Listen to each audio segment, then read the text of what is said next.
Olá pessoal, bom dia, boa tarde, boa noite, acho que é boa tarde, né? Vocês estão aí. Hoje eu tô num local mais místico um pouquinho, né, pessoal? Não sei se vocês já ouviram falar desse local aqui no fundinho aqui, ó. Esse local onde eu tô aqui, eu tô em Minas Gerais de novo. Aliás, não sei se eu já gravei algum vídeo com vocês aqui em Minas, mas esse local aqui é um local místico, é da cidade aqui de São Tomé das Letras. Por que eu estou falando de São Tomé das Letras, pessoal?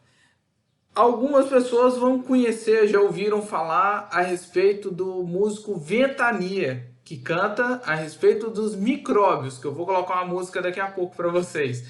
Essa música dos micróbios aí, do Ventania, é da nossa aula de hoje, né?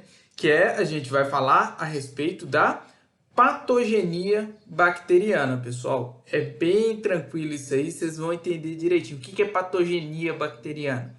Patogenia bacteriana é o que ela causa dano no hospedeiro, como que ela causa doença, os fatores de virulência, essas coisas, beleza? Então vamos começar aí falando da patogenia bacteriana, perfeito? Então vamos começar. A patogenia bacteriana, na última aula a gente entendeu o que? A respeito da estrutura básica de uma bactéria, como que ela é estrutural ali por dentro, por fora, isso vocês estão sabendo direitinho, né? Nessa a gente vai entender o que? Algumas propriedades específicas das bactérias que vão contribuir com a patogenicidade, ou seja, o ato de causar uma doença.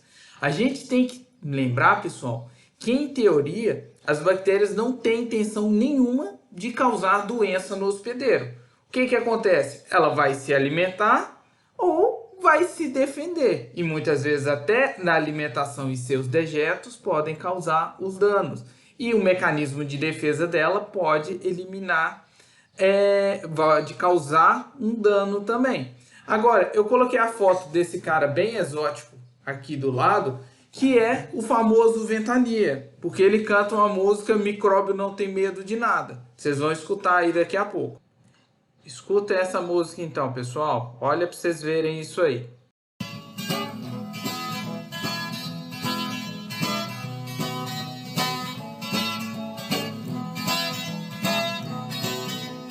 Cama de micróbio é caixa de papelão. Cama de pleboia de almofada algodão. Agora pega a tua caixa, vamos lá pro mocó. Tu fica de quebrada numa casa abandonada. Micróbio não tem medo de nada.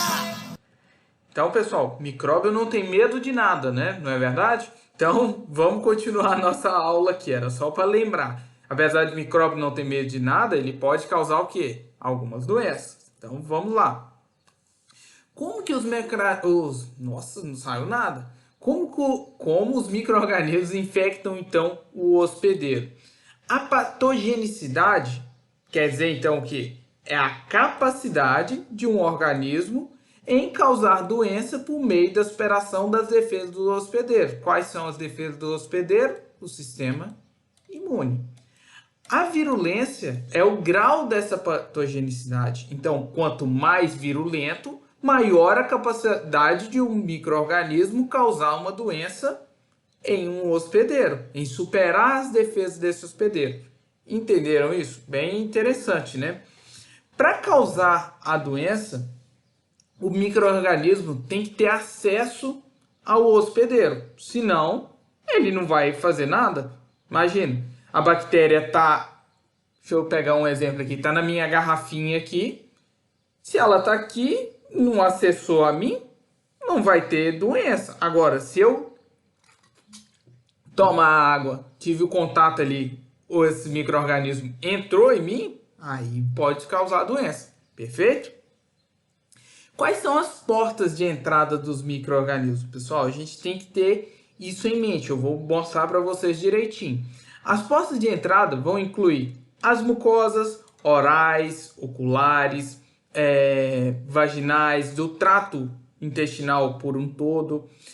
Pensar dessa maneira também, através da pele, por solução de continuidade da pele, por exemplo, ou pela via parenteral. A via parenteral, que eu vou falar mais para frente, vocês vão entender, é uma via que não é a do sistema digestivo, perfeito? Então vamos seguindo. Vamos começar falando das membranas mucosas. Muitas bactérias vão ter acesso ao corpo pela penetração das membranas mucosas que vão revestir o quê? O trato respiratório. Quantas bactérias, quantos vírus, quantos micro-organismos entram através da nossa respiração. Vamos pegar o coronavírus aí de exemplo. Também pelas mucosas do gastrointestinal. Quantas vezes que a sua mãe deve ter falado assim: menino, para de lamber a parede, porque a parede está suja. Não sei se a sua mãe fala isso, mas a minha também não fala não, mas vai que você tem o hábito de lamber a parede. Mas é uma maneira de você ter o contato com o micro-organismo ali. Seja, por exemplo, tá com a mão suja, você passa a mão na sua boca. É uma entrada gastrointestinal, porque a boca faz parte do sistema gastrointestinal e é a mucosa nossa oral. A mucosa urogenital, por exemplo, a galera que gosta de nadar numa enchente, a possibilidade de entrar o quê? Uma leptospira ali pelas vias urogenitais, pelas mucosas urogenitais. Pode entrar também pela conjuntiva ocular, ou seja, no olho ali praticamente. Mas o que é mais comum de ocorrer são as entradas por onde? Pelo sistema respiratório e o sistema gastrointestinal, não é verdade? Então vamos dar continuidade, né? Sendo que o trato respiratório, pessoal, é a porta de entrada mais fácil e a mais frequente utilizada por bactérias infecciosas. Vamos pegar o exemplo de cão da Bordetella bronquicéptica, que é uma bactéria que nos cães causa a tosse dos canis e nos suínos causa a rinite atrófica, se eu não me engano. Uma que causa uma deformidade das conchas etimoidais ali. Pô, gastei, hein? Mas isso são memórias da graduação ainda, que eu nunca mexi com porco. Mas, e no livro, não lembro qual dos livros, tem uma foto bonitinha do porco com o focinho bem revirado assim, ó. Quando vocês estiverem estudando rinite atrófica nos suínos, vocês vão lembrar de mim falando disso aí. Mas o que acontece no trato respiratório, pessoal? Geralmente são inalados junto das gotinhas de umidade. Imagina aqui em Santa Catarina que a umidade fica 90 e poucos por cento nesses dias de chuva aí, esses dias úmidos ou até mesmo no nosso verão. Quantos micro-organismos não podem estar presentes nessa umidade, não é verdade? Pode também estar na partícula de pó. Sabe quando você está varrendo a casa ali? Quanta bactéria pode ter nesse pó também, beleza? E isso tudo é inalado, seja pela boca, seja pelo nariz. A partir do momento que você fez assim, pronto, entrou um tantão de bactéria ali. Mas nosso sistema imune consegue debelar isso na maioria das vezes. Pelo trato gastrointestinal, esses micro-organismos podem ter acesso através da água. A água contaminada é muito comum. Seja ela contaminada por bactérias, seja contaminadas por fungos, vírus, protozoários, etc. Pode ter. Alimentos também são grandes carreadores de micro-organismos e superfícies contaminadas também. Igual eu falei, vai que você tem a mania de lamber o corrimão da escada. Isso aí, tem gente que tem hábitos estranhos, né? Isso pessoas, mas os animais têm um grande hábito de lamber estruturas amorfas. Por exemplo, quantas vezes você chega em casa, o seu cão vai e lambe seu pé literalmente. Ou você está lá no sofá, tem uma frieira no pé e seu cachorro está lambendo aquilo ali o dia inteiro. Ou seja, é do hábito do animal isso aí. E isso entra micro-organismos ali. Perfeito? É uma via de entrada. A pele, pessoal. A pele, então, é o maior órgão dos animais. Seja cachorro, seja gato, seja cavalo, seja na gente também. E isso é o quê? Uma grande barreira para a entrada nos animais. Só que alguns micro-organismos vão entrar nessa pele quando há uma solução de continuidade nessa pele, ou seja, uma ferida. Só que alguns transpassam mesmo sem nenhuma ferida. Agora, pessoal, outra coisa que é uma grande porta de entrada são as conjuntivas oculares, né? É uma área de fácil acesso para os micro-organismos. Não que a pele não seja. Esse caso aqui vocês estão vendo essa imagem aí do meu lado aí, ó, é um cão com astenia cutânea. Eu quis colocar essa foto só para demonstrar que a pele fica grande. Astenia cutânea é uma alteração que causa uma pobreza nos colágenos, não sei o que. A pele do cachorro você vai puxando, puxando, puxando, puxando e muitas vezes até arrebentar, beleza? Mas não é o caso disso aí. Aí, pessoal, a gente tem a via parenteral. O que é a via parenteral? Que não é enteral. Quando a gente fala de enteral, a gente está falando de quê? Sistema entérico. Olha que desenho perfeito isso aqui, pessoal. Ó, sistema intestinal. Então, a parenteral, o que não é pela via enteral é pela via parenteral. Sempre quando não for pela via enteral, a gente vai classificar pela via parenteral, seja por uma ferida, injeção, perfurações e etc. Tudo que introduz ali e não é pela via enteral, pelas membranas e mucosas intestinais ali, vai entrar, mesmo no corpo animal. Mesmo entrando no corpo animal, pessoal, a gente tem que ter em mente uma coisa: alguns micro-organismos não vão causar doença. E a entrada é apenas um desses fatores. Por isso que essa vaquinha está espantada ali. Mas como, né? Quando a gente pensa quantos micro-organismos temos no nosso sistema digestivo, desse animalzinho que está aqui à minha esquerda aqui, ó. Quantos micro-organismos, animais, vamos pensar esses micro-organismos quanto animais, não estão dentro do rumen desse animal, por exemplo. São milhares, bilhões e etc. São muitos mesmo. Então, essas bactérias, todo micro-organismo que está dentro do animal, ele vai causar doença? Não. Ou seja, não é porque o micro-organismo entrou que ele vai causar doença. Beleza? A entrada é apenas um desses fatores que interferem na patogenicidade. Então, vamos seguindo. Outro fator importante para afetar é feio, né? Para afetar essa patogenicidade é o número de micro-organismo invasor. Se entra um micro-organismo no corpo, o que vai acontecer? Ele vai ser eliminado pelo sistema imune. Agora, se entra milhões desses micro-organismos, por exemplo, vou pegar, por exemplo, o que eu comi ontem, né? Para você ver, a gente vai fazer analogia. Sabe queijo gorgonzola? Ele não é um queijo com fungo verde, essas coisas. Suponhamos que você coma apenas uma fatia de queijo gorgonzola. Ele está com fungo lá. Tá, beleza. Agora você vai e come uma carreta uma carreta de queijo gorgonzola. O que vai acontecer? É um número gigantesco de fungo. Você vai conseguir debelar essa infecção ali? Não vai, por quê? Seu sistema imune não tem limite, né? Uma coisa é você comer uma fatia de queijo, outra é você comer um caminhão de queijo. Eu dei um exemplo ali, mas eu tô falando do fungo ou da bactéria invadindo ali, no caso dessa aula de bactéria. Mas vamos supor que você comeu uma bactéria, beleza. Agora, você comeu uma carreta de bactéria, velho, não vai ter jeito, entenderam? Então, o que vocês têm que ter em mente é o que? Quanto maior o número de micro-organismos, maior será a chance de ter a doença. Isso é simples, é uma matemática simples, é proporcional isso aí. Agora, em relação à virulência, lembram que eu falei da virulência aqui atrás? Deixa eu voltar aqui. Cadê? Errei.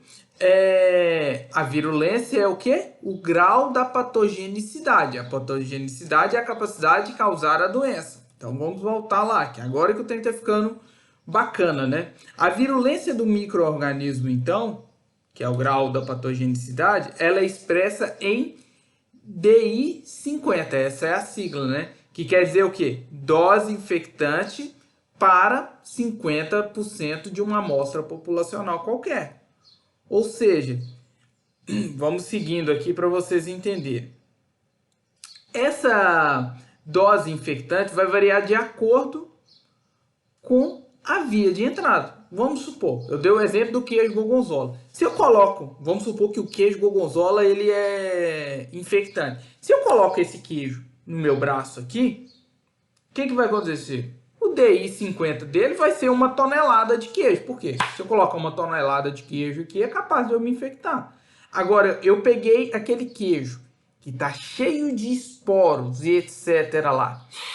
Inalei isso ali. Aí suponhamos, vai virar 100 gramas. DI é igual a 100 gramas por quilo. A cada 100 gramas de queijo inalado por quilo de pessoa, eu vou ter a doença. Entenderam? E o gastrointestinal outro vai variando dessa maneira. Essa é a DI 50.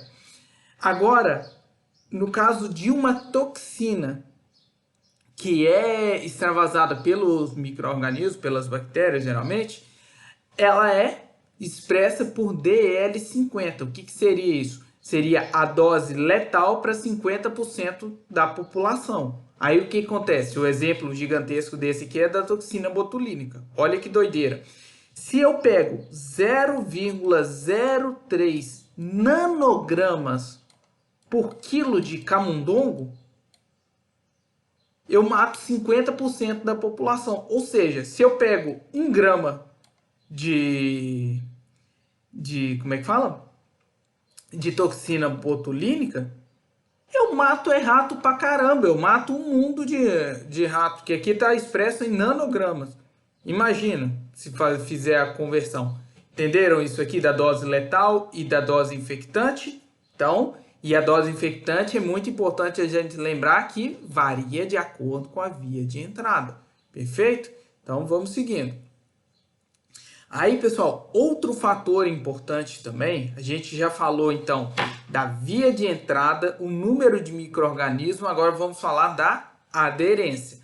A maioria dos micro-organismos apresentam algum mecanismo de aderência no tecido hospedeiro, em sua porta de entrada. Por exemplo, entrou pela minha mucosa oral, ele vai se aderir de alguma maneira ali.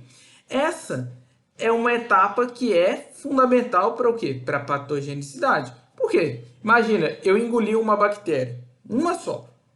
Se ela não aderir em local nenhum e sair depois de um tempo, ela não causou doença. Agora, se ela aderiu, vai causar, né?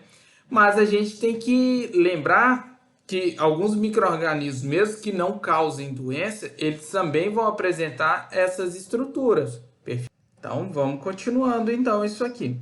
A aderência do patógeno ao hospedeiro se dá pelas adesinas ou moléculas ligantes, que se ligam aos receptores de superfícies complementares nas células de determinados tecidos.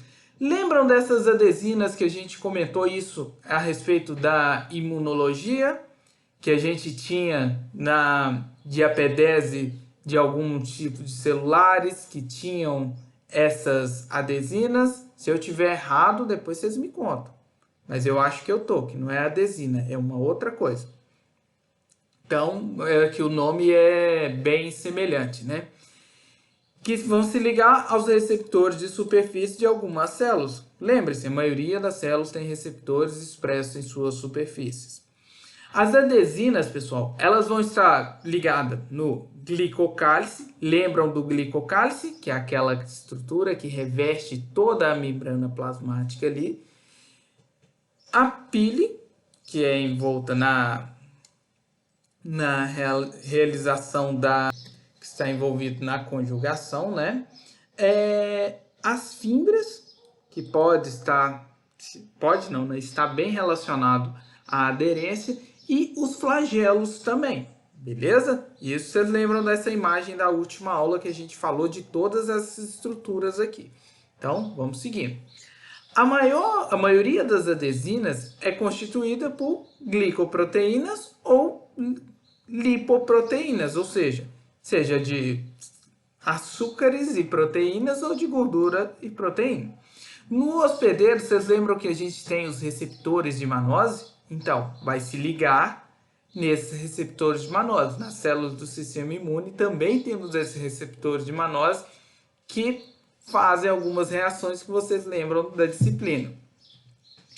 Um mecanismo de controle dessa adesão dessas bactérias são adesão nos receptores, alterações nos receptores para essas adesinas. Ou seja, a gente vai alterando os receptores próprios, né? E com isso as bactérias não fixam ali. É uma alternativa, né?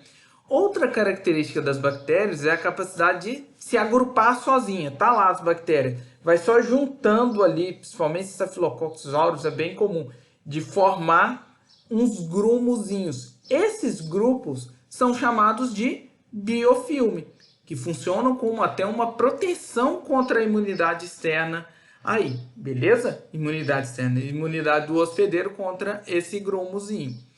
Um exemplo desses grumozinhos, desse biofilme, a gente tem o biofilme bacteriano que forma nos dentes dos animais. E para a galera do chapéu aí, lembrar dos biofilmes formados dentro do tanque de leite. Quando o pessoal trabalha muito com qualidade de leite, essas coisas, sempre há orientação em evitar ranhuras, essas coisas no inox do tanque de resfriamento, porque pode propiciar a formação de quê? De biofilmes, beleza? E aí pode prejudicar a qualidade do leite. Vamos supor, você tira um leite lá tipo A, sem bactéria, as vacas são tudo aqui limpinho, quase estéril o leite. Mas aí você tem a formação de um biofilme ali que está liberando bactérias ali para esse leite. Você perde a qualidade de leite aonde? No seu tanque de resfriamento, aqui em cima. Perfeito? Agora, pessoal, vamos seguir mais um pouquinho, né? Como que os patógenos, então, eles vão ultrapassar as defesas imunes ali do hospedeiro? A maioria das bactérias, elas precisam entrar nos tecidos para causar uma doença, igual eu falei com você, do quilo de gorgonzola aqui em cima do meu braço. Elas têm que entrar, né? Você tem que comer o gorgonzola lá. Fatores que vão contribuir para a capacidade das bactérias de invadir o hospedeiro. Isso tudo a gente comentou na última aula também, mas a gente vai enfatizar tudo direitinho.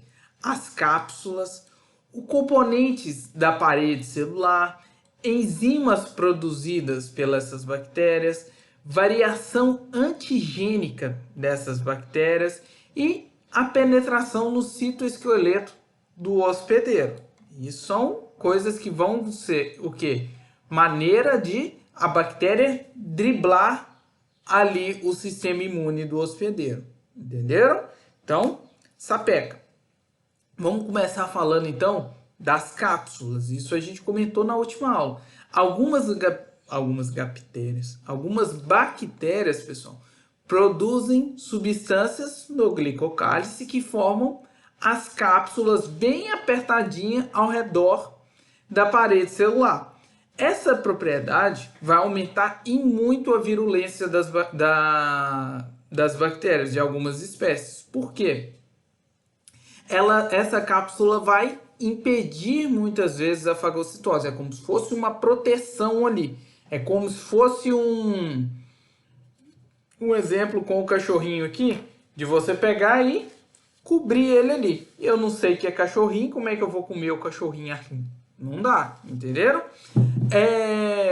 Só que isso é uma linha de defesa ali primária, né? Evitando a fagocitose praticamente. Só que o hospedeiro, ele pode fazer o quê? Atuar produzindo anticorpos contra essa cápsula aqui. Ó, agora que eu vi que o negócio fica transparente. Produzindo anticorpo para essa cápsula, o que vai acontecer? Vamos desenhar aqui essa bactéria. Essa aqui é a cápsula.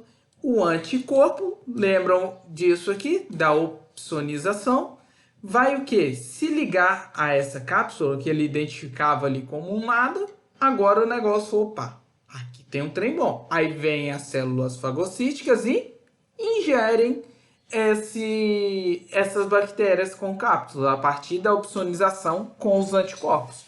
Perfeito? Essa é uma parte das coisas, né? Vamos seguindo. Outra coisa que é muito importante são o quê? Os componentes da parede celular. Aqui a gente falou da cápsula, que reveste a parede celular. Agora, alguns componentes da parede celular, né? A parede celular de algumas bactérias vão conter substâncias químicas que contribuem com a virulência. Por exemplo, o Streptococcus pyogenes vai produzir uma proteína que é resistente ao calor e à acidez, chamada de proteína M, que é encontrada na superfície celular e nas fibras. Isso vai conferir o quê? Uma resistência dessa bactéria. Então, essa proteína M, pessoal, ela causa uma resistência maior à fagocitose. Tipo, evita um pouco a fagocitose ali. Entenderam? Aí, no caso, para o hospedeiro ali, quem essa bactéria vai se infectar aqui?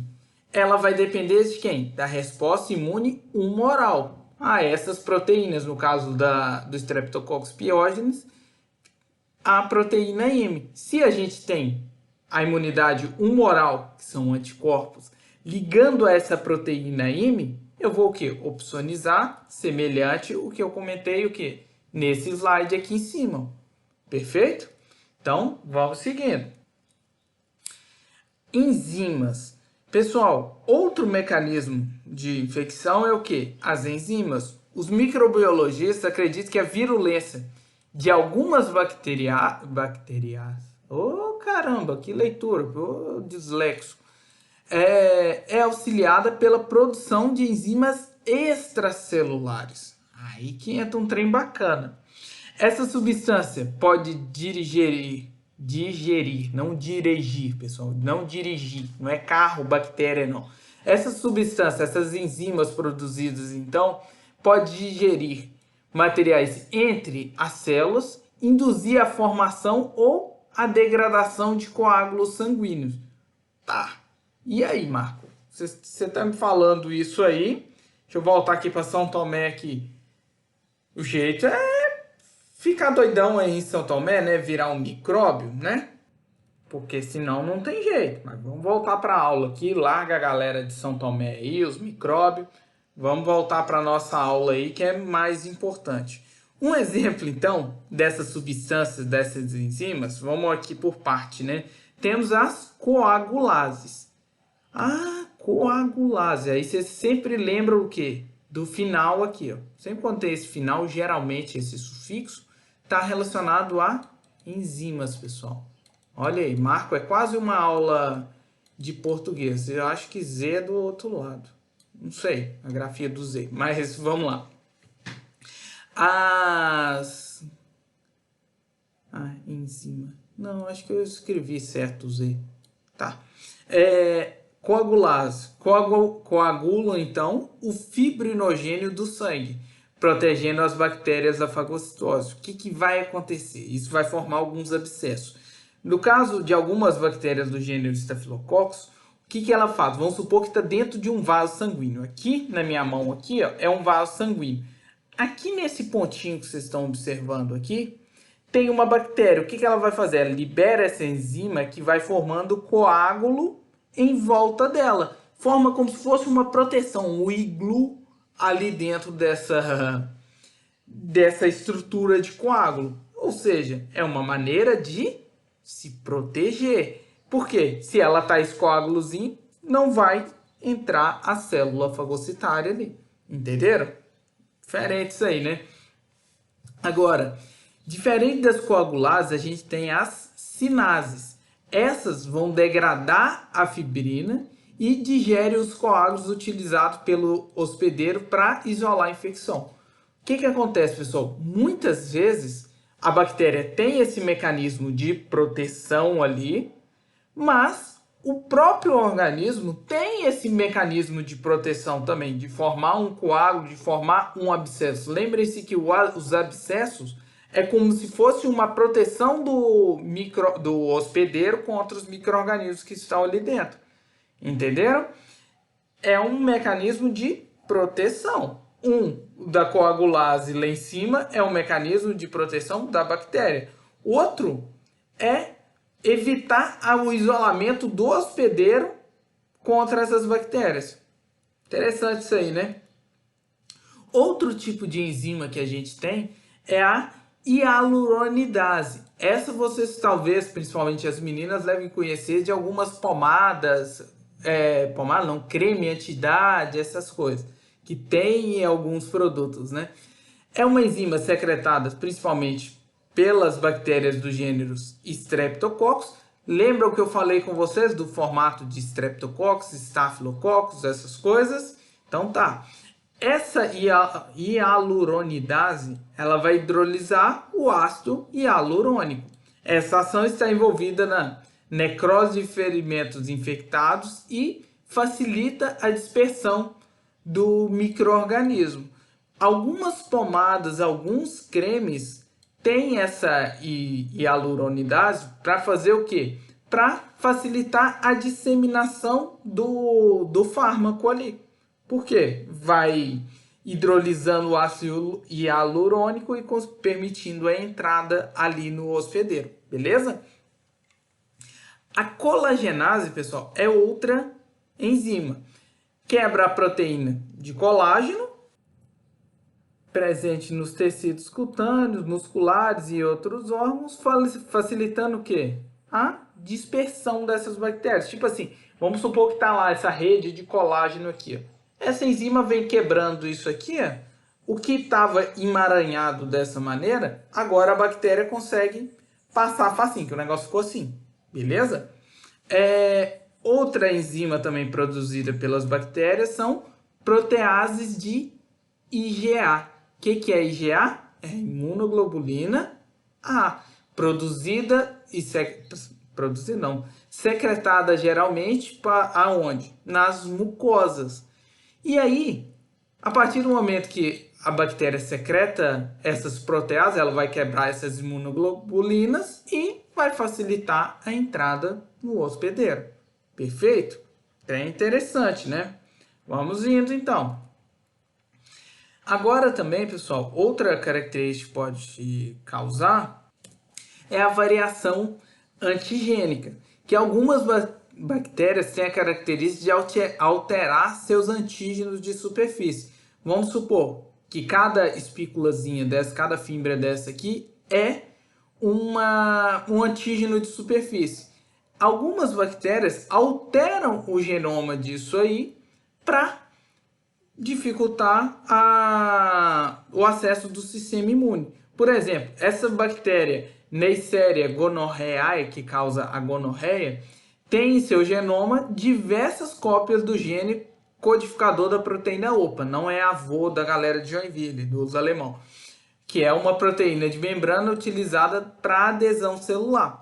Como tem diversas cópias desse gene que codifica essa proteína, vai resultar então em diferentes antígenos de superfície ao longo do tempo. Ela vai mudando seus antígenos. Essa é uma característica da variação antigênica. Perfeito? Então, vamos seguindo. Então, pessoal, a penetração, por último ali, nos modos de entrada, de ataque da bactéria, a gente tem a penetração do citoesqueleto, no citoesqueleto das células do hospedeiro. O citoplasma das células dos eucariotos, a gente tem uma estrutura interna complexa, que vai consistir de filamentos proteicos chamados microfilamentos, filamentos intermediários e microtúbulos. Isso faz o quê? O citoesqueleto ali, a estrutura celular, entendeu? Aí as bactérias vão produzir o quê? Proteínas de superfície chamadas invasinas, que vão causar um rearranjo nesses filamentos do citoesqueleto, deixando que a membrana plasmática dessa célula, vamos supor que a célula fica um formato bonitinho assim, deixa eu ver se tem um trem aqui, disso aqui. Ela fica nesse formatinho aqui. Só que, a partir do momento que danificou esse citoesqueleto ali, esse rearranjo por causa dessa invasina, o que vai acontecer? Isso que estava firme, bonitinho assim, vai ficar como? Vai ficar de uma forma liquefeita. Entendeu? E isso facilita a dispersão desses micro-organismos ali. Joia? Então vamos seguindo. Agora, eu comentei a respeito de como essas bactérias como driblam o sistema imune, por essas todas características ali. Tá, mas e aí? A partir do momento que ela entra, como que a bactéria causa dano tecidual no hospedeiro, né? Aí as bactérias têm algumas formas de danificar as células de 4 formas básicas. Olha para vocês verem. Uma delas é utilizando o nutriente do hospedeiro. Imagina, você está em casa, tem uma bactéria aqui que está consumindo tudo que está na sua geladeira. Na hora que você vai para comer não tem nada. Ou seja, te danificou ali. Esse é um exemplo bobo, né? Mas as bactérias podem utilizar os nutrientes do hospedeiro. Outro, causando danos diretos ali na região próxima ao local da invasão. Isso eu vou falar de cada um para vocês entenderem. Ela também pode produzir toxinas que são transportadas pelo sangue e linfa e que muitas vezes têm ação longe da entrada. Por exemplo, a toxina entrou aqui, eu vou ter uma ação cerebral, por exemplo. Entenderam? Ou induzindo também reações de hipersensibilidade. Quem fez aula de imuno lembra dessas reações, beleza? Então vamos por partes então. Como que ela usa o nutriente do hospedeiro? Eu vou dar um principal exemplo das bactérias que tem a necessidade de ferro, por exemplo, que ela é o que? O ferro é necessário para o crescimento das bactérias patogênicas, da maioria delas. Uma coisa que nós temos que ter em mente, pessoal, que a concentração de ferro livre no corpo é bem pequena. A gente não tem assim íons de ferro liberado assim a rodo. Não, geralmente ela vai estar o quê? Conjugada a uma proteína transportadora, seja a lactoferrina, seja a transferrina, a ferritina ou mesmo a hemoglobina. Você sabe onde fica a hemoglobina? Então, sucesso. Vocês passarem, acho que em fisiologia.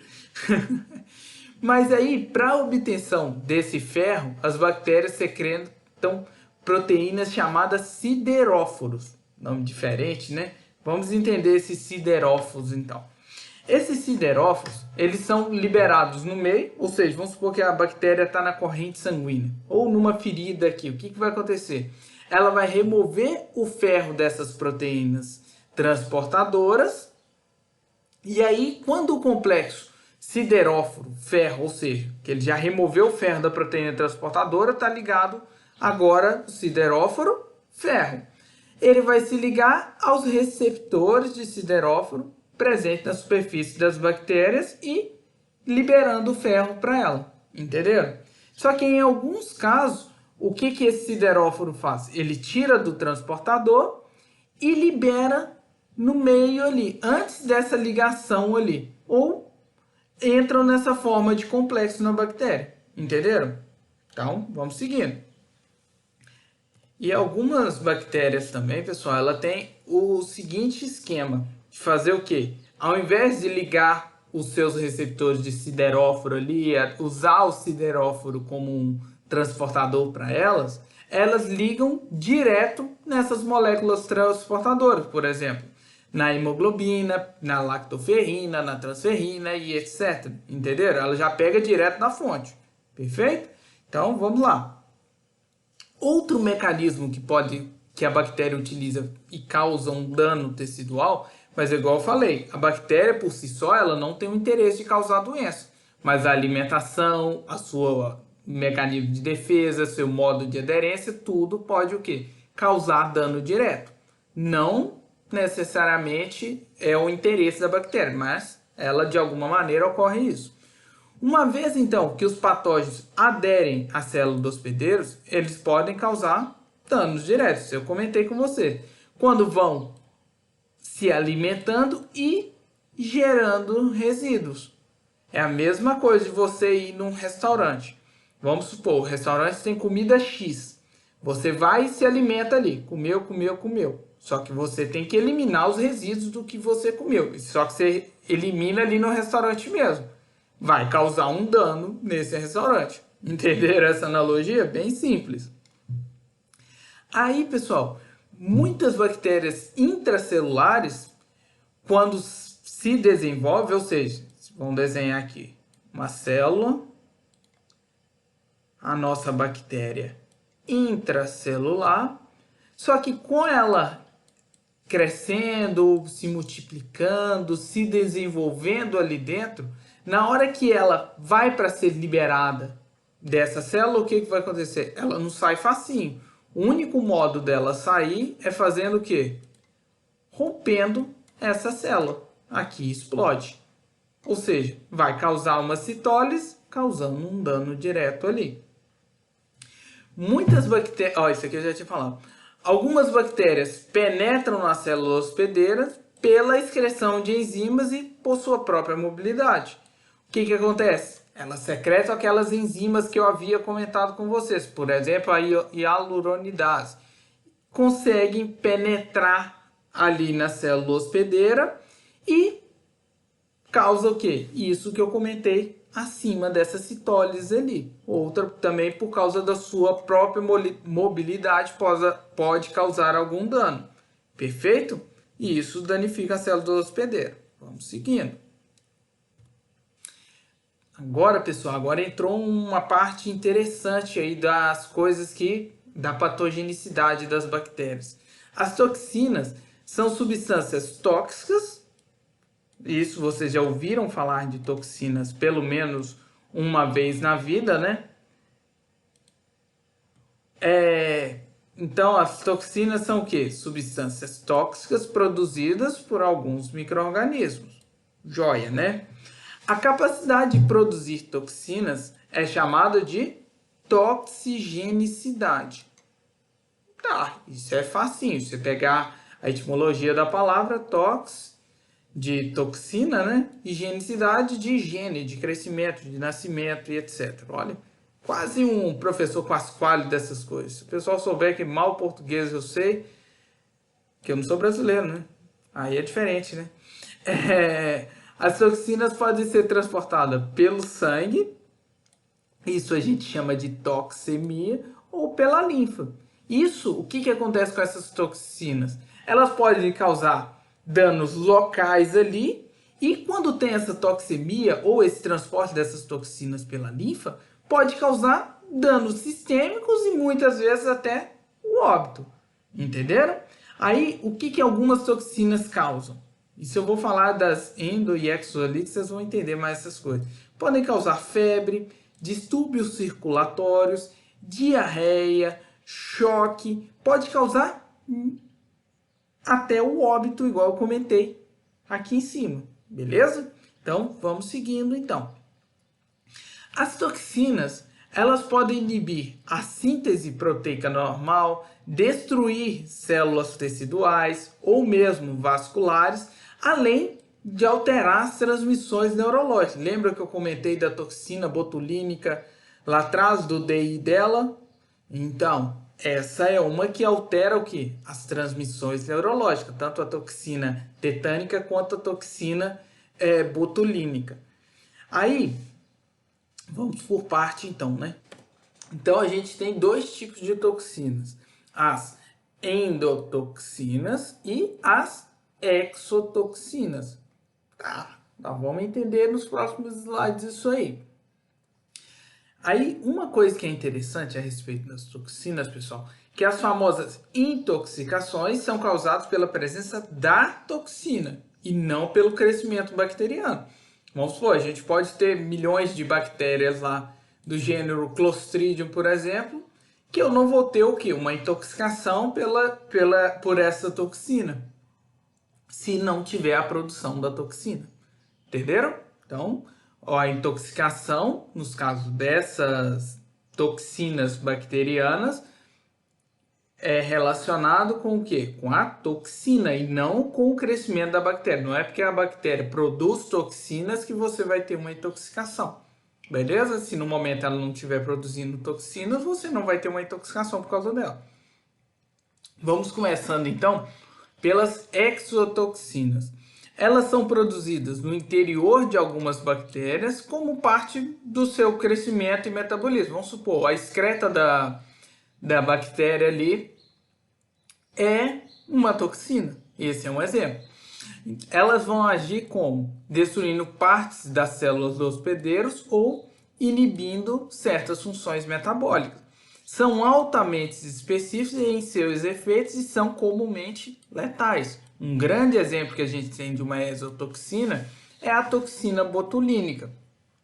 Aqui nessa imagem para cima de mim, o que a gente tem aqui, pessoal? São proteínas produzidas no interior das bactérias patogênicas, foi o que eu comentei com vocês, mais comumente nas bactérias gram-positivas, como parte do seu crescimento e metabolismo.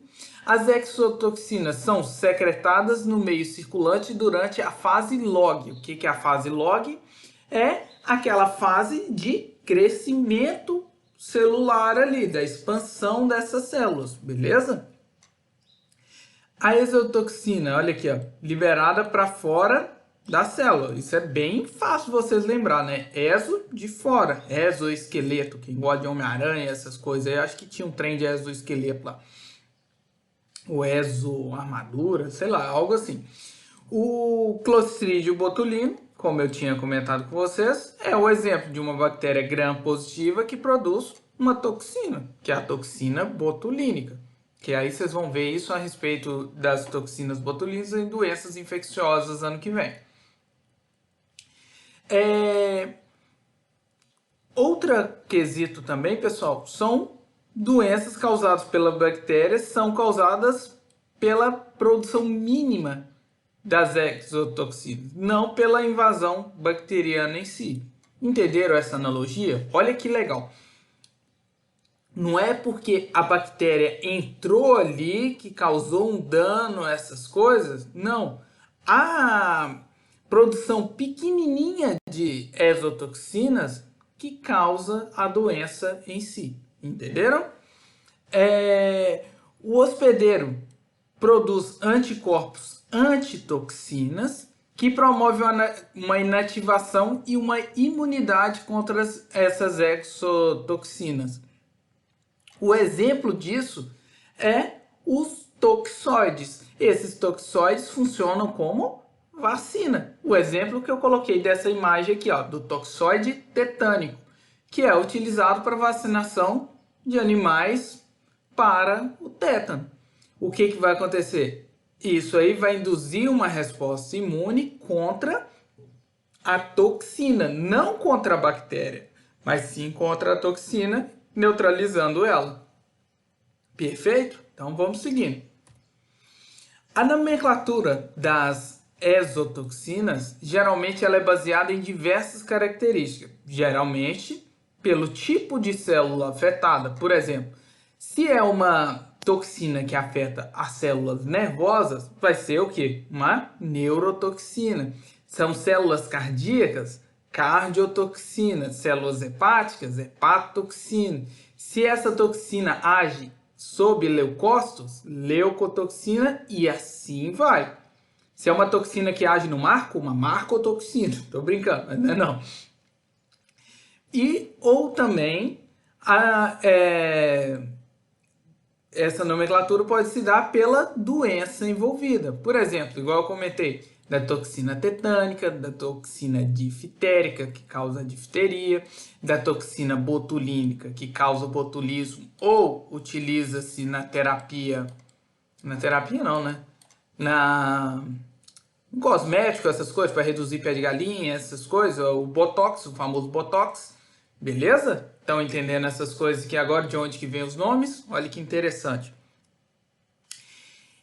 A gente vai ter alguns tipos de exotoxinas baseados na estrutura e a função. Que no caso aqui eu vou falar de cada uma. Por exemplo, a toxina AB é chamada assim devido a ser constituída de duas partes designadas A e B. E são polipeptídeos, né? Na maioria das vezes, a porção A é um componente enzimático e o B de ligação. O que seria isso? Vou colocar uma imagem aqui para vocês entenderem. Estão vendo essa imagem sobre mim aqui agora? Olha que interessante isso aqui, pessoal. Aqui ó, a gente tem a proteína B ligando a um receptor de uma célula hospedeira. E ela está ligada com a AA. Dessa maneira, assim, o que vai ocorrer então? Vai ter a ação, vai ter a enzima que ela foi carregada junto com o B ali, que ligou ao receptor que vai entrar na célula ali. Isso é o que? A toxina AB. perfeito? A gente também vai ter a exotoxina danificadora de membrana, que elas vão causar lise da célula hospedeira pela degradação da membrana plasmática. Ela vai degradando a membrana aqui, ó. Seja pela formação de canais proteicos, lembram daquele canalzinho que formava do sistema complemento? Semelhante àquilo ali, que é um canal proteico também, né? Que vai levar à degradação dessa membrana ali. Vai ter aquele influxo de eletrólitos e etc. ali, vai romper essa célula. Ou pela degradação da porção fosfolipídio da membrana. Dessa mesma maneira, vai romper essa célula. Um exemplo disso é o que? Staphylococcus aureus forma esses canais que eu comentei com vocês. O canalzinho ali. Agora, o Clostridium perfringens já degrada os fosfolipídios. Perfeito? Então, vamos seguindo isso aí. Toxinas danificadoras de membrana. Continuando o que eu estava falando, né? São as que destroem.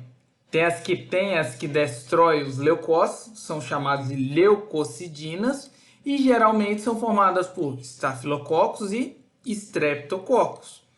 As toxinas que danificam as hemácias já são chamadas de hemolisinas. Lembre-se do sufixo assim, sempre quando está com hemo aí a gente lembra de sangue, beleza? A produção de superantígenos também, pessoal, provoca uma resposta imune muito intensa, que causa aquela reação de hipersensibilidade, né? São proteínas bacterianas que incluem as toxinas estafilocóccicas. Não, que palavra grande. Mas essas toxinas estafilocóccicas, elas são superantígenos que causam o quê? Uma resposta imune muito exacerbada. Aí que é o ó do borogodó. Perfeito? Vamos seguindo. A gente também vai ter o quê? Genotoxinas. Geno. É do gene e geno? Não tem nada a ver com gene e geno. Não sei se nem vocês conhecem essa dupla sertaneja, né? Mas algumas bactérias gram-negativas, elas vão produzir genotoxinas, que vão fazer o quê? Danificar o DNA celular, causando mutações, interrompendo divisões celulares, porque alterei o DNA ali, né? E pode até induzir alguns cânceres. Por quê? Eu estou fazendo o quê? Mutações. Olha aí, imagina uma coisa dessa. Bactéria que causa câncer. Tudo é possível na biologia, né? Vamos seguindo então. Agora vamos falar das endotoxinas. Eu falei da exo, ou seja, que libera para fora ali. Agora são as de dentro. Diferente então das exotoxinas, pessoal, a toxina está localizada no interior da bactéria. Ela vai ser liberada quando a bactéria morre ou quando sua parede celular sofre uma lise ali. É o exemplo que eu tenho aqui do meu lado aqui, ó. Alguns antibióticos podem fazer isso. Destruir a célula bacteriana e ocorrer o que? A liberação dessas endotoxinas. Aí os sinais clínicos vão parando assim que o organismo consegue o quê? Metabolizar essas endotoxinas. Mas vamos agora para a imagem aqui em cima. As endotoxinas vão consistir o quê? A porção lipídica dos lipossacarídeos, que fazem parte da membrana externa, parede celular de bactérias gram-negativas, o lipídio A. Olha aqui o exemplo, ó. Tá aqui a porção lipídica bonitinho em volta aqui. E as endotoxinas compostas por lipídios que fazem parte da parede celular, ou lipídio A ali, entenderam? Essas endotoxinas são liberadas quando a bactéria morre ou ocorre lise. Isso é o que eu já havia comentado ali com vocês. Perfeito? A Salmonella typhimurium aqui, ó, é um exemplo dessas bactérias gram-negativas que produzem endotoxinas. Perfeito? Então, vamos seguindo então para vocês entenderem isso aí. Já estamos quase finalizando essa aula.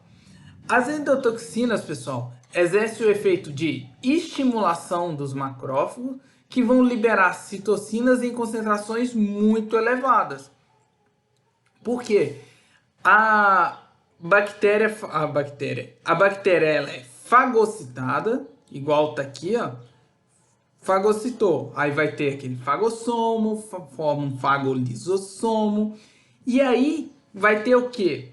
Liberação dessa toxina ali, dessa endotoxina, né? Que aí vai ter o quê? A liberação de citocinas. Essas citocinas podem ser o quê? Bem exacerbadas a quantidade ali. Essas citocinas caem na corrente sanguínea, são transportados por o hipotálamo, isso aqui é um exemplo, e causa febre, causa outras alterações. Ou mesmo essa estimulação exacerbada desses macrófagos causam uma elevação ali dessas citocinas, e vocês lembram, quando a gente não tem uma regulação da liberação dessas citocinas, podem causar o quê? Uma resposta inflamatória sistêmica, que aí exacerba o quê? O efeito tóxico. Causa muitas vezes a febre, a fraqueza, dores generalizadas e, de acordo com a liberação dessas citocinas, pode culminar até no óbito. Aí, uma coisa interessante é que pode haver o quê? A ocorrência de CID devido a essas endotoxinas. O que é o CID? É a coagulação intravascular disseminada. Por causa de quê? Por causa da liberação de quê? De muita citocina na hora que não precisava. Entenderam? Esse que é o problema. Então, vamos seguindo. Agora, uma coisa que refere à patogenicidade também, vocês lembram que eu comentei a respeito dos plasmídios, na última aula, quando eu falei da estrutura bacteriana, né?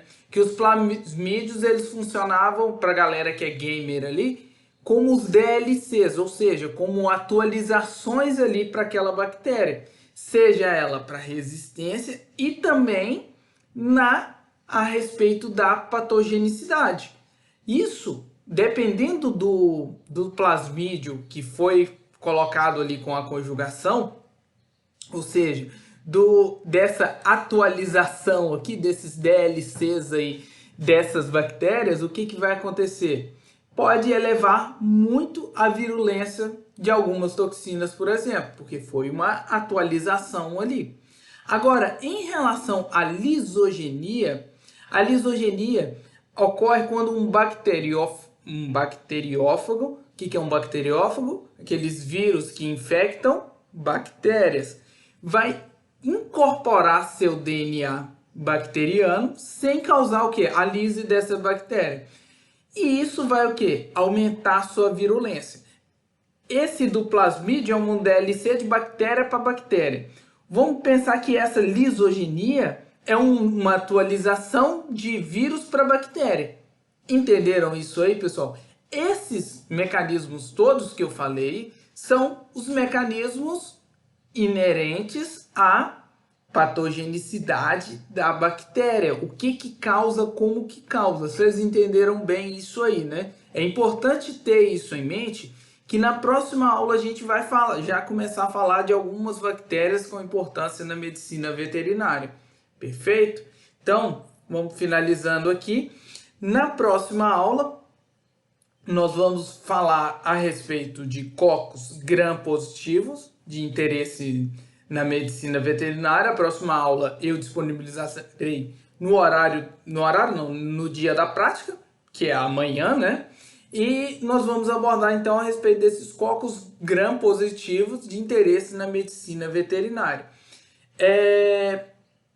Espero que vocês tenham entendido bem essa aula. Peço que dê o like aqui e siga o canal aqui em cima. Beleza? Até mais, pessoal. Uma boa semana.